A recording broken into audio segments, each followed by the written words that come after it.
நான் முகமது ஃபிர்தோஸ். நான் இதுக்கு முன்னாடி நெக்ஸஸ் புத்தகத்தை பற்றி ஒரு பதிவு போட்டிருந்தேன். அதில் தகவலை பற்றி நிறைய சொல்லியிருப்பேன். அந்த தகவல் எப்படிலாம் பரப்பப்பட்டுச்சு, அதில் உண்மை தகவல் எப்படி இருந்துச்சு, பொய் தகவல் எப்படி இருந்துச்சு, இந்த தகவலுக்காகவே அதிகாரத்தை எப்படிலாம் கைப்பற்றினாங்க, இப்படி நிறைய விஷயம் பேசியிருப்பேன். அதுக்கப்புறமா இந்த காலகட்டத்தில் ஒரு இனஅழிப்பு நடந்துச்சுன்னு சொல்லியிருப்பேன். அதில் சுவாரஸ்யம்னு ஒரு வார்த்தையை பயன்படுத்திட்டேன். அதை பயன்படுத்தியிருக்கக்கூடாது, ஏன்னா அது ஒரு மோசமான நிகழ்வு.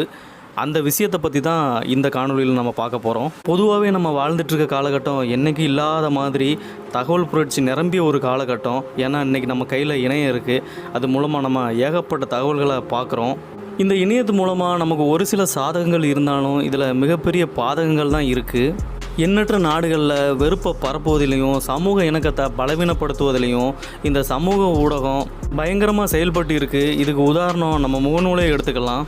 உங்கள் எல்லாத்துக்குமே மியான்மர் நாட்டை பற்றி தெரியும். பர்மான்னு சொல்லுவாங்க. 2010 காலகட்டத்தில் தான் மியான்மரோட ஒரு தொடக்க காலகட்டம்னே சொல்லலாம். ஏன்னா அதுக்கு முன்னாடி 10 ஆண்டு காலமாக அங்கே இராணுவ ஆட்சியும் சர்வாதிகாரமும் தான் இருந்துச்சு. இந்த 2010க்கு அப்புறம் தான் தாராளமய யுகம் தொடக்கப்பட்டுச்சு. தேர்தல் நடந்துச்சு.